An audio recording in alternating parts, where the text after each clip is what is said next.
What are we expecting to be on top of the new metagame? Make sure you guys smash the living crap out of that subscribe button so you guys don't miss out on more awesome content. We're going to start off over here with the Phantom Orchest Mech Knight, the pile. And I'm going to be honest with you here. I like the idea of what we can do with, one Harpor. But before you're like, Horus cards, Phantom Knight cards. Oh, now we can play the Orchest package in here. Oh, and you know what? Maybe we can splash in these Mech Knight cards. All of this is assuming that Bystials don't get to your combo pieces first. And that's something very big that I think a lot of people are going to forget about, all right? We didn't have, Orchest Babel allows him to quick effect chain. Sure, but what if you need to, use that for an early stage combo extender? You got a lot to think about here with this pile. I do think that we will see some ideas come out of this. All right, I actually think that the Phantom Orchest Mech Knight, pile is going to be an actual early stage contender. My only question is, will it stick around, or is it just going to be a rogue factor like we were seeing with the Phantom Knight Horus package previously?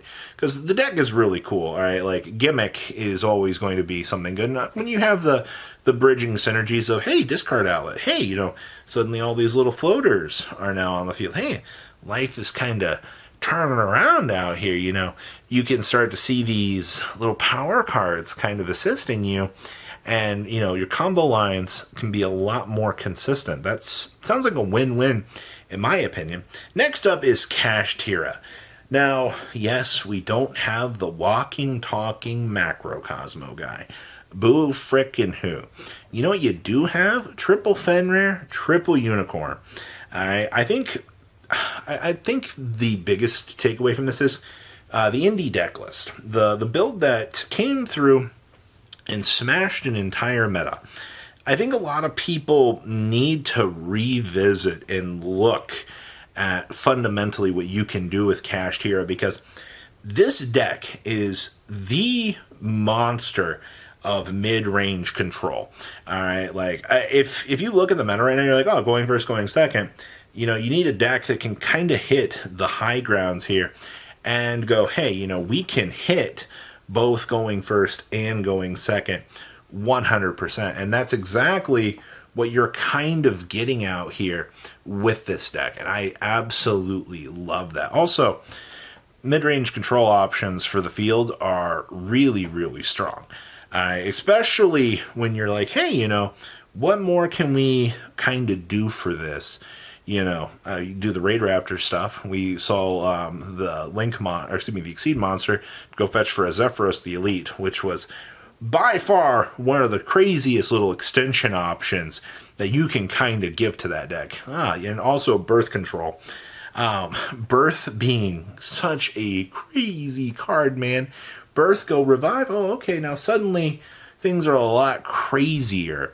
Every single turn you're watching these Fenrirs come back, and then you're going down the rank 7 control path. Big Eyes now involved. It's a wee little bit crazy. So I do think the Kashtira is going to earn its spot here at a little bit higher up than people initially think. Next up is Striker. So Spellbook of Judgment, getting the chance to kind of come back into the meta, means that, oh, hey, we can play Spellbook good stuff now.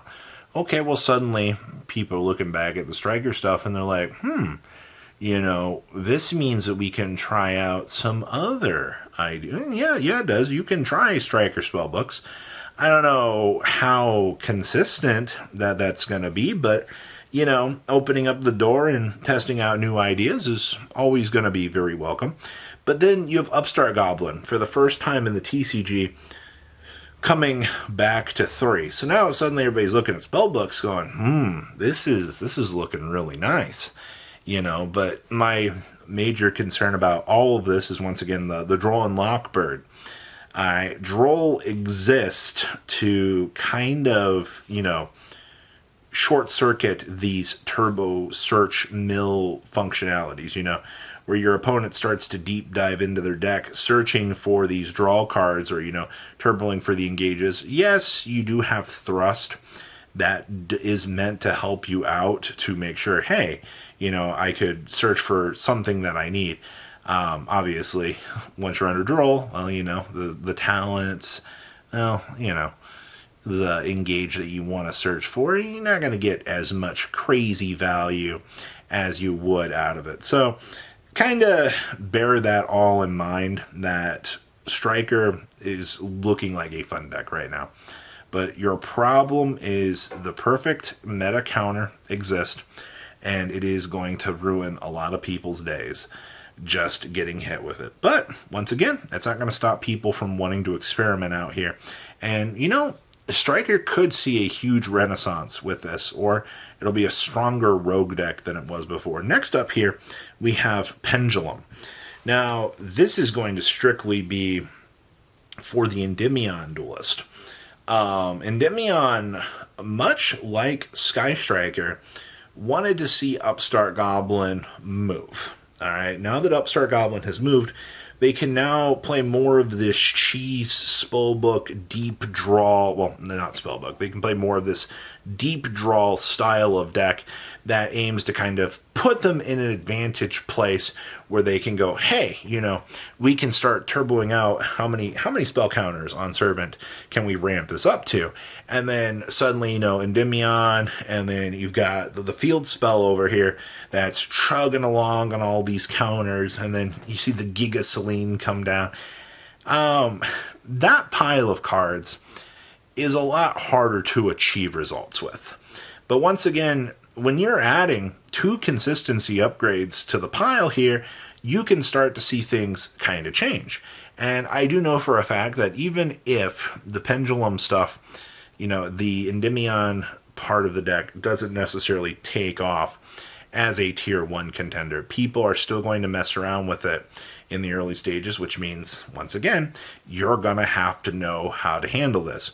Once again, Droll and Lockbird should handle this deck in the same way that Sky Strikers do. It's just, well, a Pendulum summon could bring down some pretty pesky stuff. I'm also not too sure. We don't have Electromite, so you're not going to be able to go down these really turbo extension paths. You'll be able to get some places, but I don't think it's going to be anywhere that's going to be too crazy at the end of this. So just be aware right now. I think Pendulum definitely has the potential to sit at the tier 1 table for sure. And then we got to talk about Unchained here, because Unchained was the former crazy deck in the room.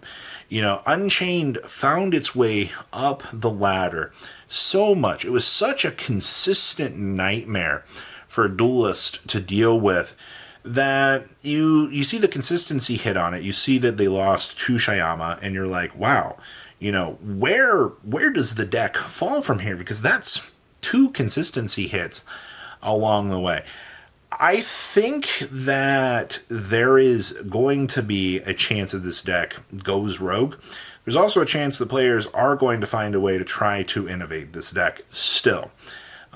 You're just going to have to dedicate your searches to the one-of and probably hope for the best. And I know for the former powerhouse that the deck was, to be saying, hey, kind of cross your fingers and hope for the best is not what you really want to be hearing right now, but I think it does put pressure on the deck. It's just, I left this on the tops discussion here because I don't know how it's going to evolve, and it could still be a tier 1 threat.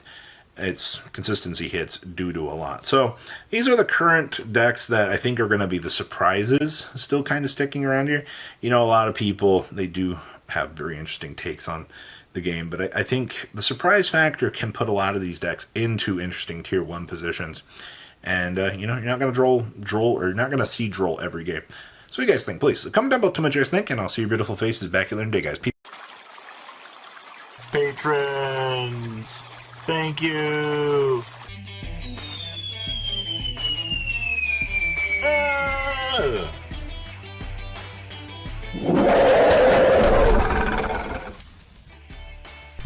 Thank you so much for watching. Check out these other videos.